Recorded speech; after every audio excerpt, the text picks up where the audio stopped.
Very good afternoon to all my dear student friends. Today I am going to discuss about the concept and the principles relating to our business law. So in today's session I will be covering regarding the introduction, giving the concept and some principles of business law, and we'll be discussing about the statutes under the business law and what are the basic schemes of litigation and how resolution being made through courts, and what are the different alternative dispute resolutions, and finally I'll summarize the total discussion which I am going to make in today's session.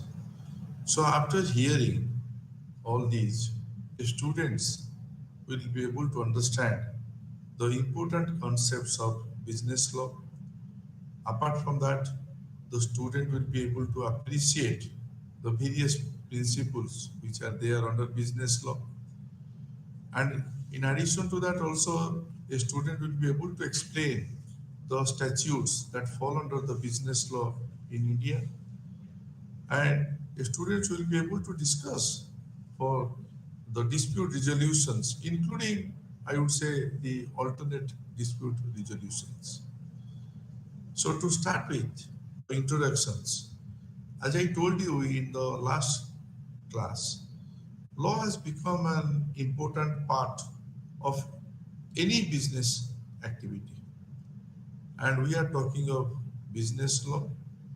Business law has taken an important place, I would say, in the legal study.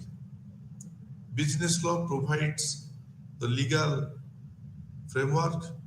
Business law provides the regulatory framework, and these two frameworks are very much required for doing any kind of business.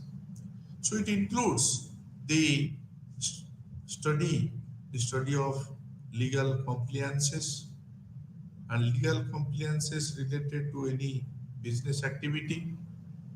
So in this unit, I am going to elaborate the concepts that fall under the business law. As a result of which, whatever discussion I'll make regarding the various principles of business law and the statutes that fall under business law in India.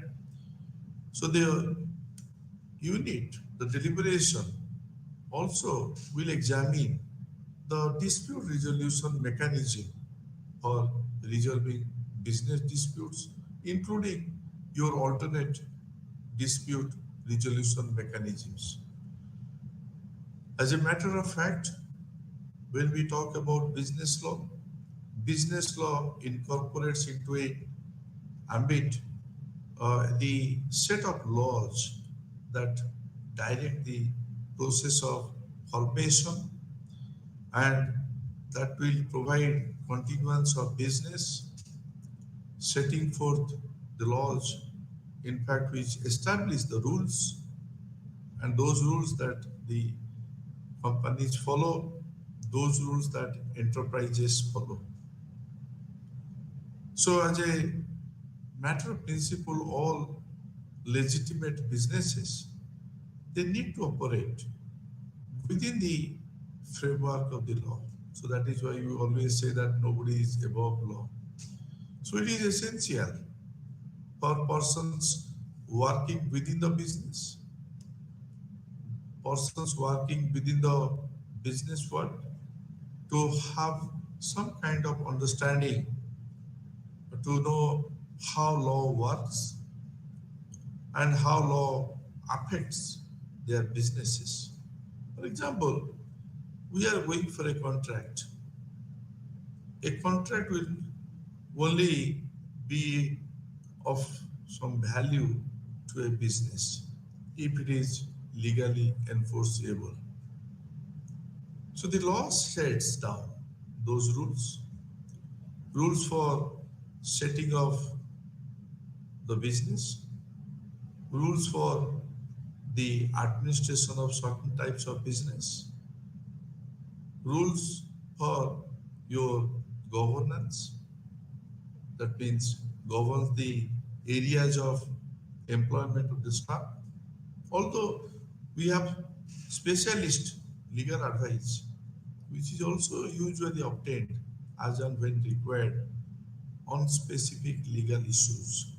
So it is essential to understand the core principle of your business law. So when we talk about the enactment of the law and their staunch governance, that is of utmost importance in a country. Because as we know, what are they when we are talking of laws? Laws are rules. What are they when we are talking of laws? Laws are regulations. Why they are needed? Because when we talk about laws or rules, when we talk about laws or regulations which govern the activities of persons within a country. So they in fact provide necessary rules. They in fact provide necessary balance which is required for various, I would say, uh, interest um, of all different members, stakeholders of the community. So both the natural persons, that means we the human beings, and the legal persons, your companies, they are all bound by laws of the country they reside in, they operate. So from these, they can ascertain what they are permitted to do. They can ascertain what they are not permitted to do. So with this introduction, I move to the concepts under business law. We are talking of business. Any business begins with the basic understanding of what has to be done under any particular business and in what form it has to be done. So a business may be established for production. A business may be established for manufacturing. There may be provision of service. There may be provision of sale, or it could be purchase of products. What I mean to say that every such objective involves some kind of complex set of contracts. Every such objectives involve some sort of transactions. Every such objective involves some sort of, you can say, payments to be made. So similarly, in what form business has to be done, it all requires deliberation. Deliberation about the type of business organization, and that too through which the business will be conducted, through which business will be operated. So the type of business organizations would begin from your sole proprietorship, in which you will find an individual carrying business, and it is all followed by your traditional partnership, followed by your limited liability partnership, followed by your incorporation of a company. So doing business, and that too in Hindu undivided family, that is also prevalent in India, in which In the family, we have male members of the family. They become the men. That means they become the co-partners in the business, and which is by birth in the family.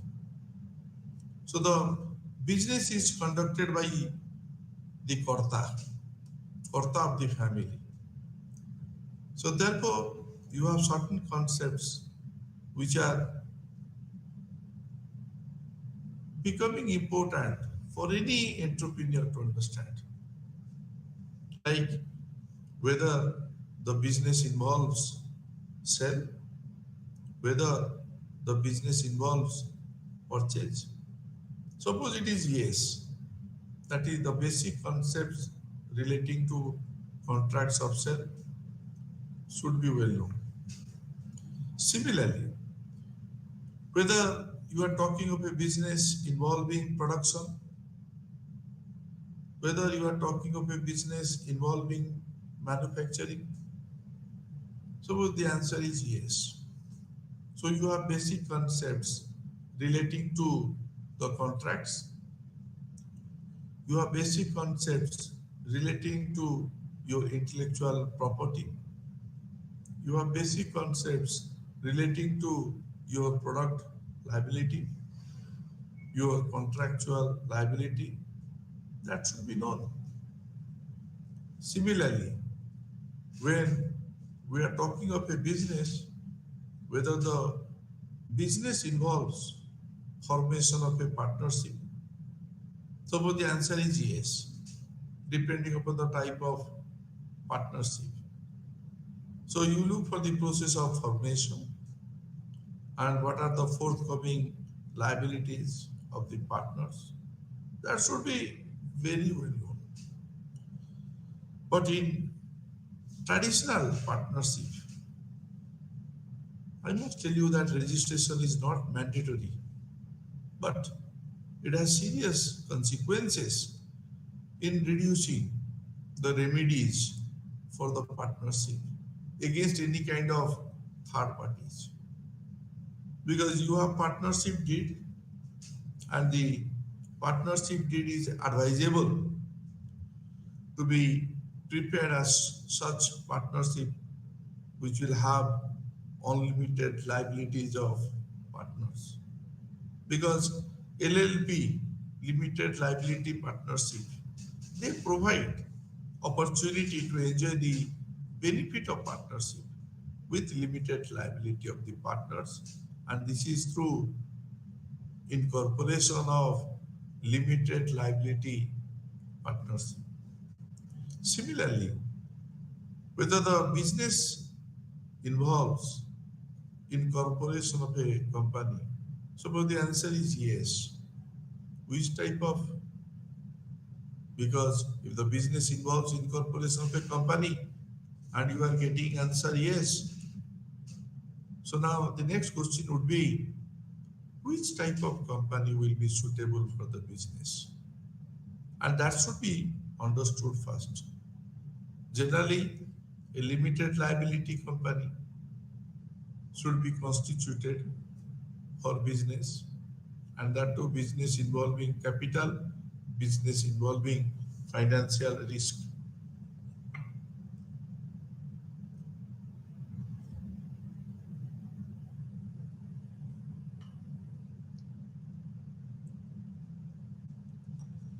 Because the rights and liabilities is capital intensive.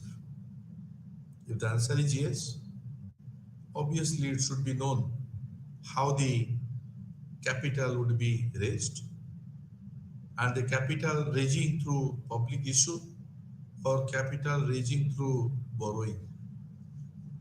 Similarly, whether payments are required to be made. Generally, whatever business you may do, all businesses would require payments to be made to different persons. So the basic knowledge about the concept of negotiable instrument is very much required because every business that we are talking of involves different types of risk. So you have concepts relating to the insurance, concepts relating to the risk management should be known.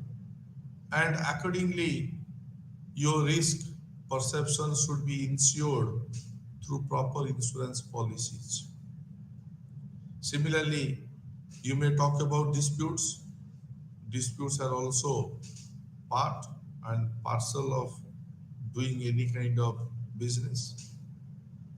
And in this connection, concepts relating to rights, concepts relating to remedies, concepts relating to your dispute resolution, including, as I told you a little while ago, your alternative dispute resolution mechanism should be well understood.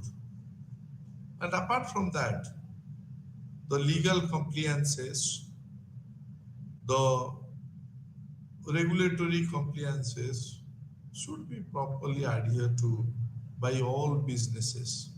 For example, if business makes profit, now question is that how to comply with the tax liability.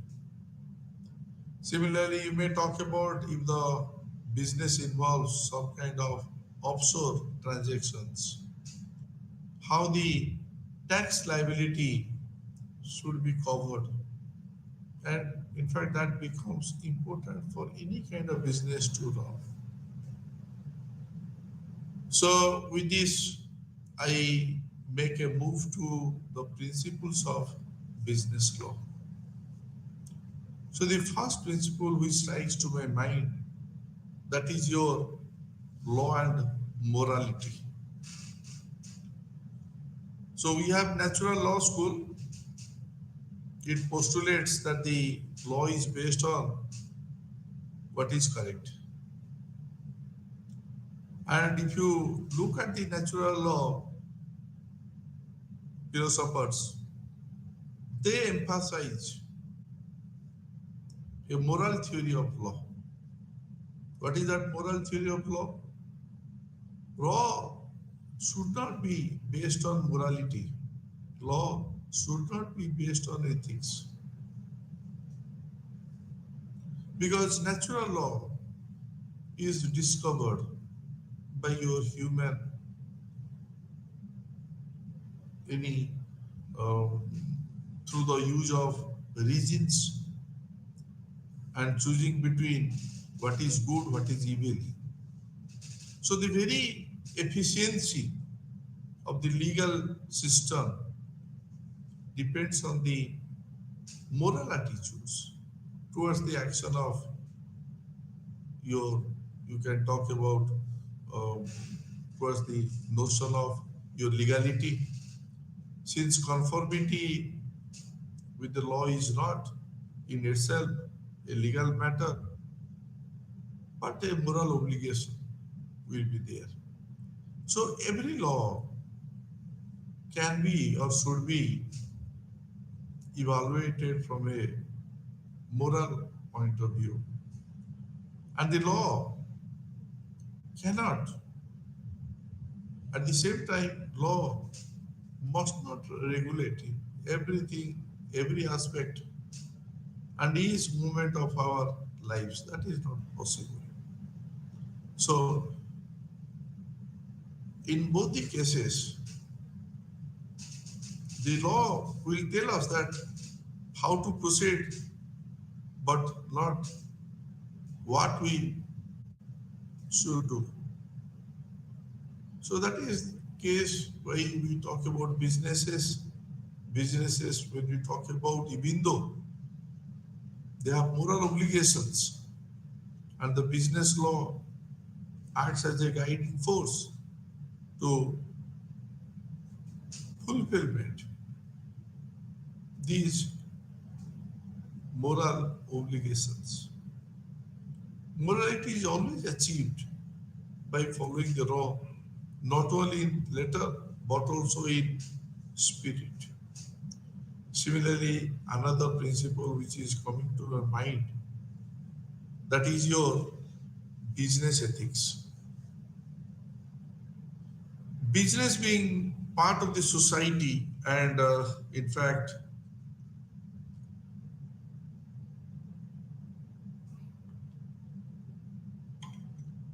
uh, has an assortment of responsibilities. Businesses have a relationship with other parts of the community. Who are the other parts of the community? They are your consumers, they are your workers, they are your vendors, they are your marketeers. So, businesses own responsibility, is not it? And when I say businesses own responsibility, that responsibility is very much directed towards these parties of the communities. So the degree of responsibility may vary from business to business, or you may say the stakeholders to stakeholders, or even you may say that the responsibilities are of diverse nature and as safe working conditions for the employees, good quality products, even product maximization. So, for the stakeholders and sustainable use of the society's resources, ethics is a kind of study, ethics is a kind of practice of your decisions and about what is good, about what is in fact wrong, because we have to be judicious, we have to be rational. And when you are talking of decision about what is good or what is right, because ethics is likely to guide us when we are wondering that we should be doing in a particular situation, and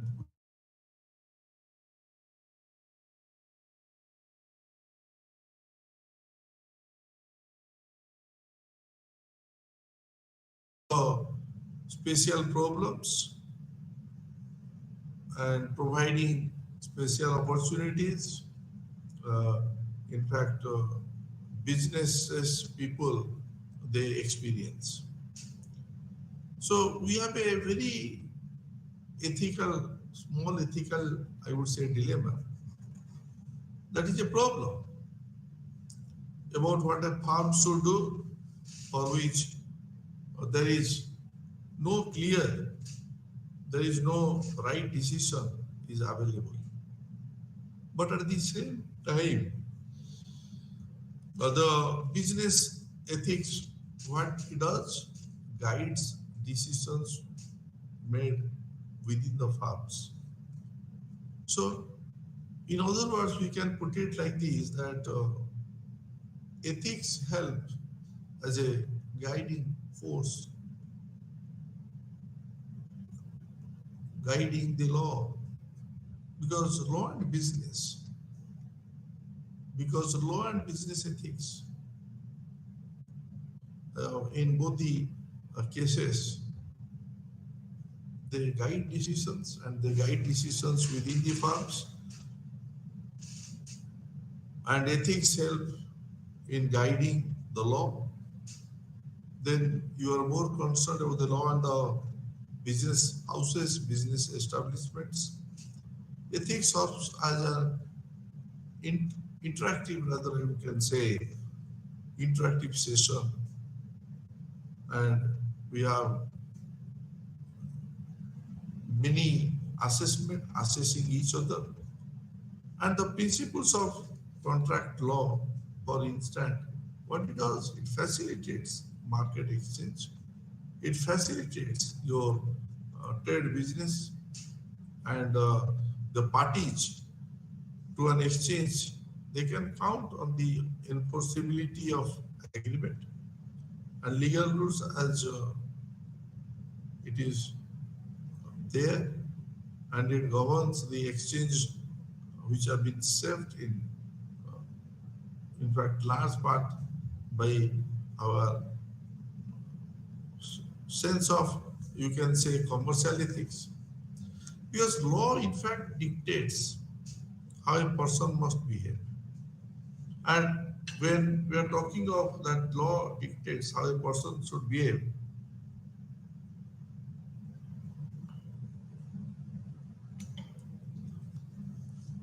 any choice that you are going to make about a person should behave that is based on the sense of right and wrong, sense of wrong.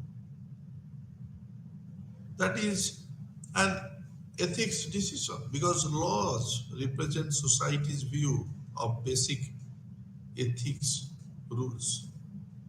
And most of the people at that point of time, they agree that there are certain activities, maybe uh, personal, maybe professional. Even you can say that uh, when you are talking of the choice how a person should behave, that is based on the sense of right. Wrong is an ethics decision. So laws, they represent the society's view of basic ethics rules. And most of the people, they agree that certain activities, whether it is assault or fraud, they are wrong. They are wrong. And when we talk about they are wrong, laws may permit those behavior that some feel is wrong, but it may criminalize, criminalize acts that the person they feel are right. So similar situation also do arise under the decision law,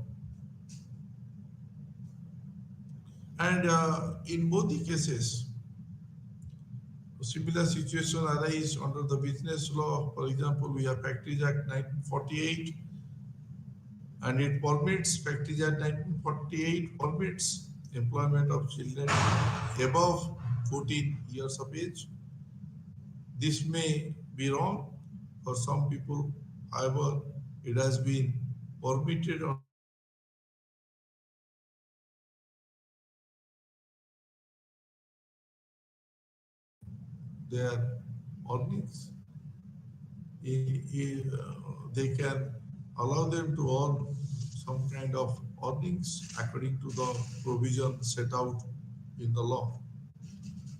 Another principle is your common law. Common law has been the major source of developing business law. Earlier, commercial law that we are talking of was not regulated through specific statutes. Rather, the principles of equity and the principles of justice, they were all adopted in the common law approach, where precedents, where precedents acted as a guiding force. So that is why common law still plays a very important role in the evolution of commercial law, in the, you can say, enactment of your, you can say, commercial law. So the term common law has several different meanings which are attached to it. It is usually used to mean the law that is not the result of the legislation, but is the law created by the decision of the judges. When you talk about common law, it is given this meaning. It encompasses certain cases that have used both or either equity or even common law. So English common law was developed by judges who use their opinions when deciding the judgment that you are talking of. So the principles announced in these cases become precedent for later judges deciding similar cases. So that is why the English common law can be divided into cases decided by the law court, followed by equity courts, and it is followed by, you can say, 31 roughly uh, to witness this thing. Obviously, in English law, it can be divided into either law courts or equity courts or merchant courts. So common law is a beautiful system, no doubt about it, containing the wisdom, containing the experiences of ages. And like the people is always uh, ruled and they are always protected. So it was simple so far as mechanism is concerned, and must be crude, which is true in its infancy, and as a result of which uh, they become enlarged, they become involved, they become policed, and as the nation advanced in civilization, obviously as the nation advanced in virtue or nation advanced in intelligence, the level of intelligence. So adapting all these three itself impact to the conditions and circumstances of the uh, people and relying upon them for its administration. So it necessarily improved as the condition of the people was elevated over a period of time. So the right bonds, the purpose has to be seen. The inhabitants of the country always claimed the common law as their birthright, and at an early period, they established it as the basis of their jurisprudence. Now, another principle which is striking to my mind, that is your natural law. When you are talking of natural law, it refers to the ideal, and there are certain, I would say, um ethical laws, ethical principles that are morally right, in fact, that are also above the laws devised by humans. So the concept suggests that the individual should have the freedom. Individual should have the not only freedom but also disobey a law which has been enacted by the majority of the people, and that too if their individual conscience has not. And the natural law school, we have got law school of jurisprudence postulates that the law is based on what is correct. And in fact, the natural law philosophers, they emphasize even more a cameral law of law, and the law should be based on the morality of the ethics. And the natural law is discovered by the human beings, and if we look at this, obviously natural law philosophy, the emphasis is more on the moral theory, that is the law should be based on human, you can say, morality and ethics, and natural humans are there. They are all natural law is discovered by human through the use of reasons, choosing the bit, choosing words between two, like your good or evil. So the law must have a moral basis. What I mean to say that the law must have a moral basis. So where do we find the moral basis that would justify a law. So in that case, it is said that the good is that which all things they seek after. So therefore, the fundamental of the rule of the law is that good to be then good, and in fact, the acquaintance is that the good is that which are all things they seek after, and as a matter of fact, therefore, the fundamental rule of all laws is the good is to be done, and good is to be promoted, and evil is to be divided. So this sounds appealing, but also vague, because exactly what laws promote good and which do not. So is not it that you could understand that why is it companies competing?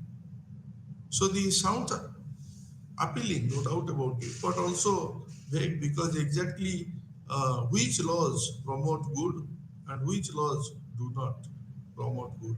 So it is better to have some kind of huge corporations dominating the market, or many small companies, or there will be some competition among themselves. Did the huge company get that way? By whom? Or by way of being better than its competitors. So you have many things, because when you are talking of the principles, obviously it will not be complete if we do not talk about the contractual principles. Salman has defined, one of the scientists, the contractual principle, that you talk about the contract, and when you talk about a contract, you look at contract as an agreement. And when you talk about a contract which is based on agreement, that creates obligations, that defines obligations between the parties.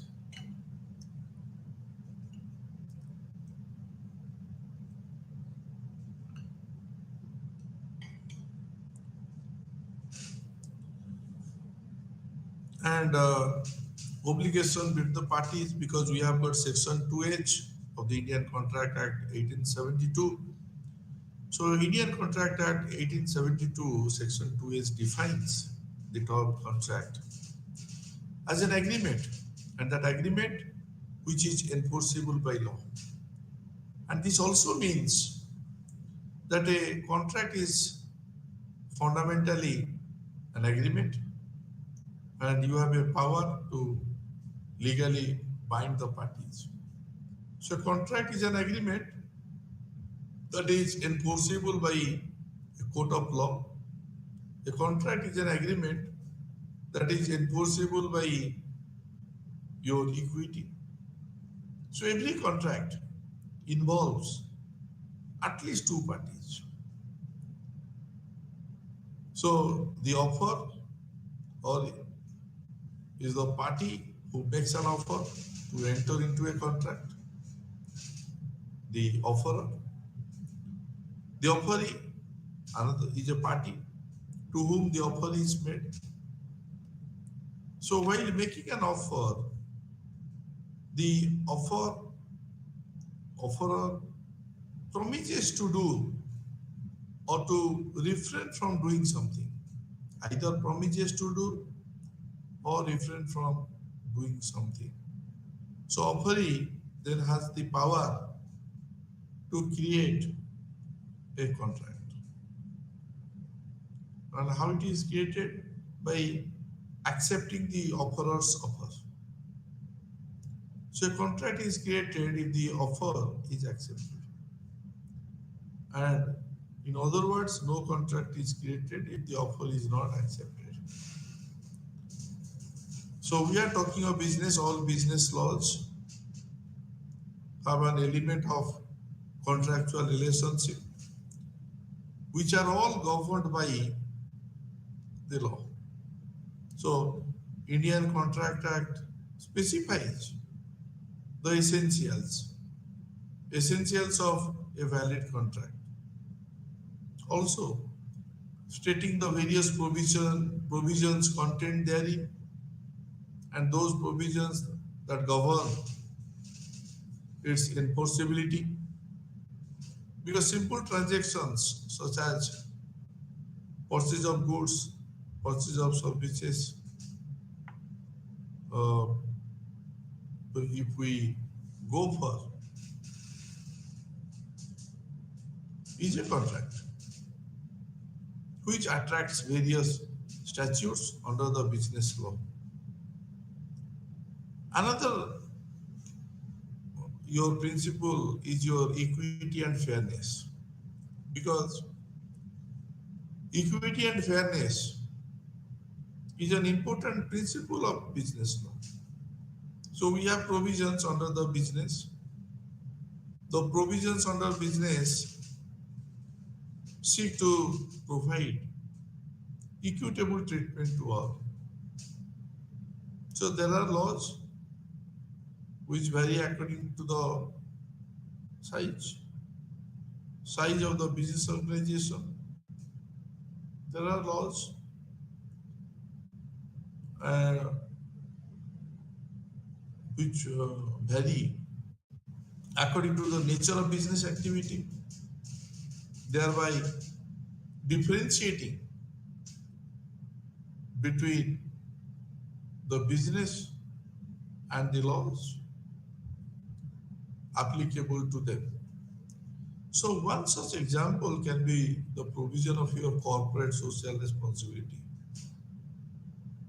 So in this case, where certain amount of contribution to be made by the companies, that is all divided by the threshold on the basis of your turnover, on the basis of your net worth, on the basis of your net profit, thereby putting more and more responsibility on the bigger companies. And in the process, what normally we try to do, we have to move to statutes. What are the statutes under business law? So there are various enactments. Those enactments brought forth by the legislature, which provide guidance for carrying out the business activities, along with their procedures, carrying out the business activities, along with their regulations, apart from its enforcement. So some of the legislations now I'm going to discuss. One is your Indian Contract Act 1872, where you have contract. As I told you a little while ago, is an agreement, and that agreement is enforceable by law. So the formation of contract, in fact, plays an important role in the business world. And the law of contract in India is governed by Indian Contract Act 1872. So the drafting and the formation of the business contract plays an extremely, I would say, important role in paving the way for business establishment or business entities to establish business relationships. The Contract Act also encompasses provisions related to the laws of agency, your welfare, guarantee and indemnity. Another legislation is your Sale of Goods Act 1930. This act was enacted to define and amend the law associated with your sale of goods. So this act performs the function of protecting the rights of the buyer, protecting the rights of the seller, laying down the rules for the transfer of protecting rights of the buyer and the seller, laying down the rules for the transfer of ownership of the goods, along with, you may say, the creation of remedies, and that too for an effective, and you can say enforcement. So the enactment also contains provisions for the principle of caveat emptor. Another legislation is your Negotiable Instrument Act 1881. Your financial system encompasses credit as well as cash transactions.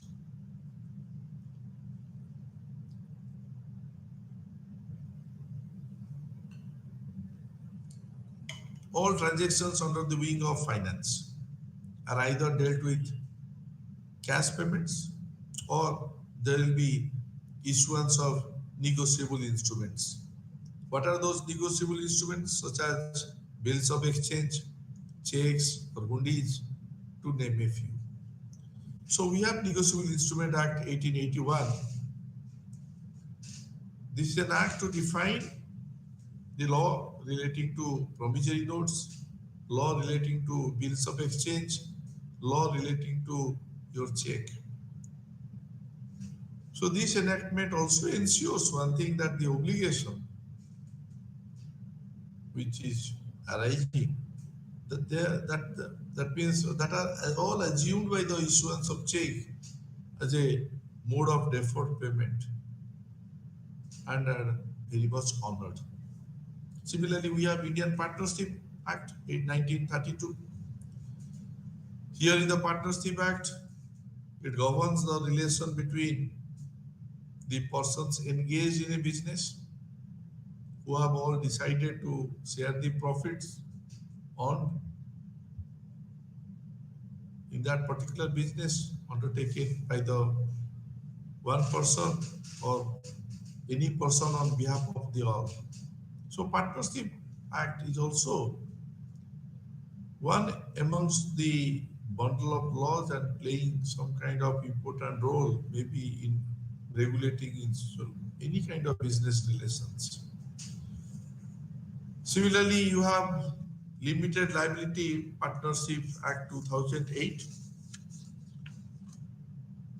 and this act lays down the provision for the creation of limited liability partnership apart from the regulation of limited liability partnership. So it provides flexibility because it has got dual benefits which are all associated with partnership and companies. Similarly, another legislation is also there, that is your Companies Act 2013. Though we have legal system, that legal system facilitates the formation of different business organizations, be it a company, be it corporations. These are almost preferred, I would say, vehicle to perform industrial activities, to perform some kind of commercial activities. So Companies Act 2013 was enacted with a view to consolidate, with a view to amend the law, which is all the law associated with the companies.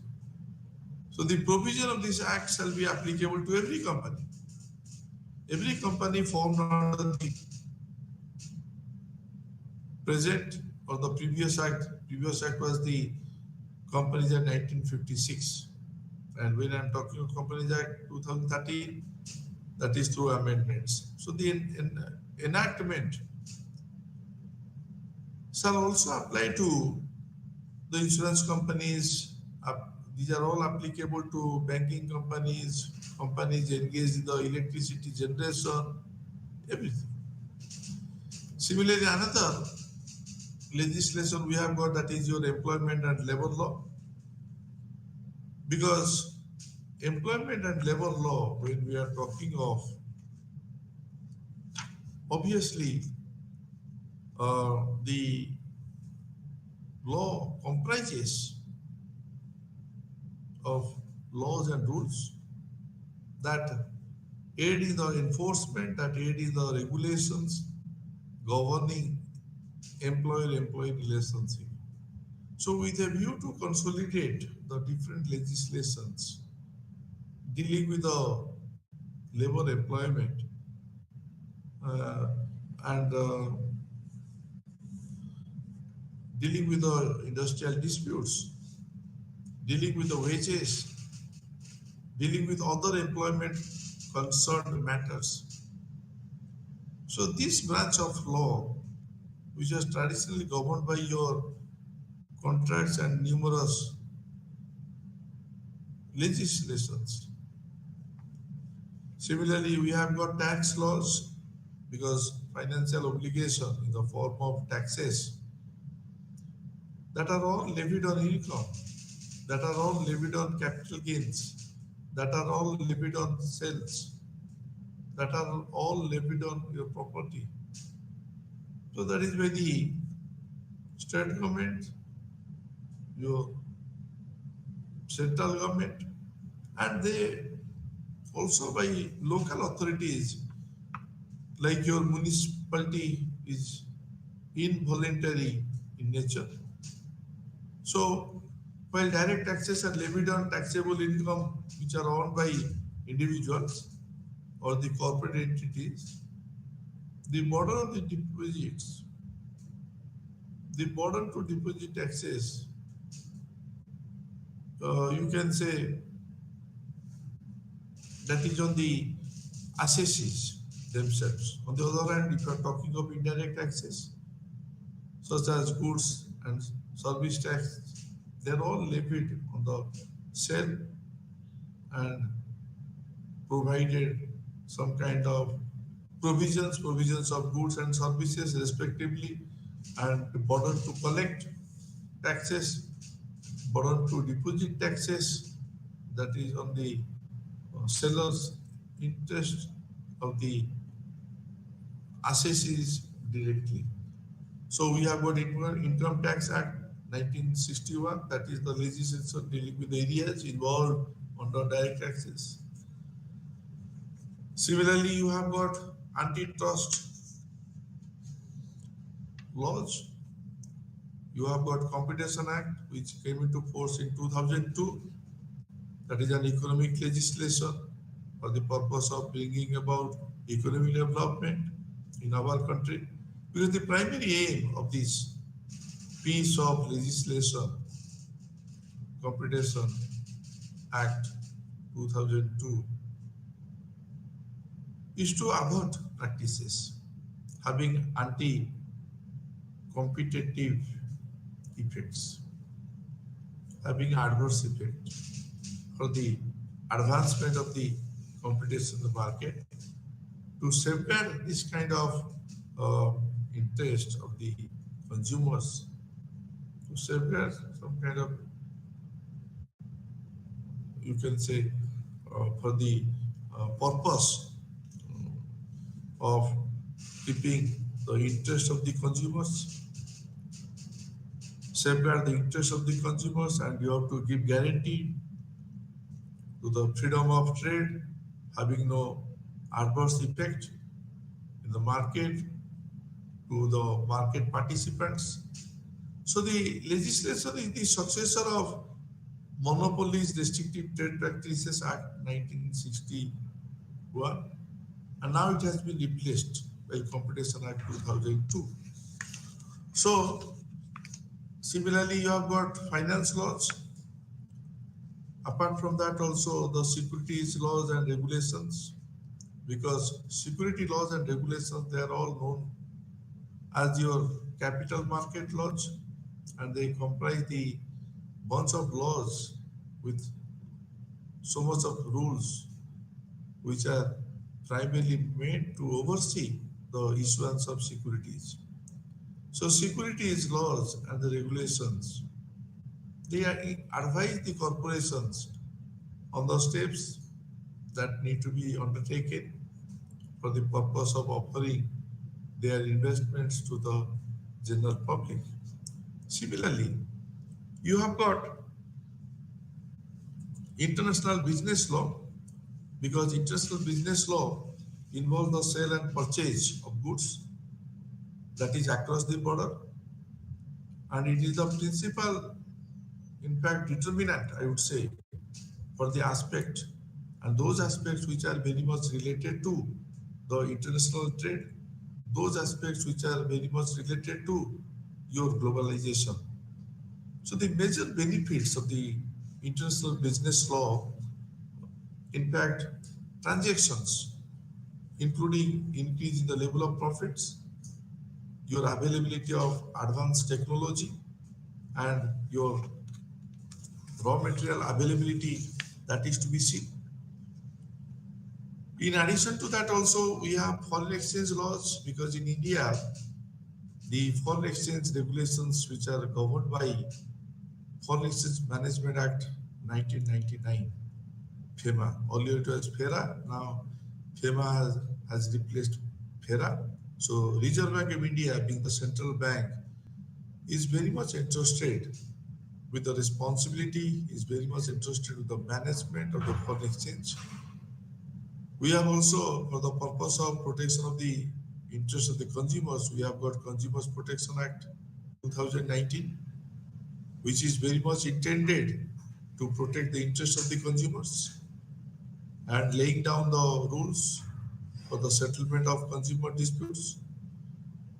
So, so this act enlists various consumer rights: the right to be protected against the marketing of goods, how the consumer has got a right to be informed, right to be heard, right to consumer awareness, right to seek redressal in case of exploitations, to name a few. Similarly, you have law of arbitration and intellectual property laws, because in case of intellectual property, it is all associated with your creation of mind, which are intangible in nature, includes literary work, your artistic work, inventions, symbols. So the legislation governing intellectual property in India, you have got Patent Act 1970, you have got Copyright Act 1957, you have got Trademark Act 1999, Design Act 2000. Similarly, you have got Commercial Code Act 2015. This is for the purpose of creation of commercial codes, commercial appellate codes, commercial divisions, everything. And the commercial code is very much empowered to handle complex commercial disputes, and that to go for time-bound manner. So in India, if I look at, there's a basic scheme of litigation, and we always look for resolution, and resolution has to be brought about through court. So in India, the adjudication of disputes is carried out by the judiciary. So the court system follows, for that purpose, follows a hierarchical structure, with the Supreme Court, the apex, being the union judiciary, empowered to exercise original, appellate, or extraordinary jurisdiction. State judiciary comprises of your high courts, entrusted to power to supervise the all kinds of functioning of other lower courts, tribunals in the countries.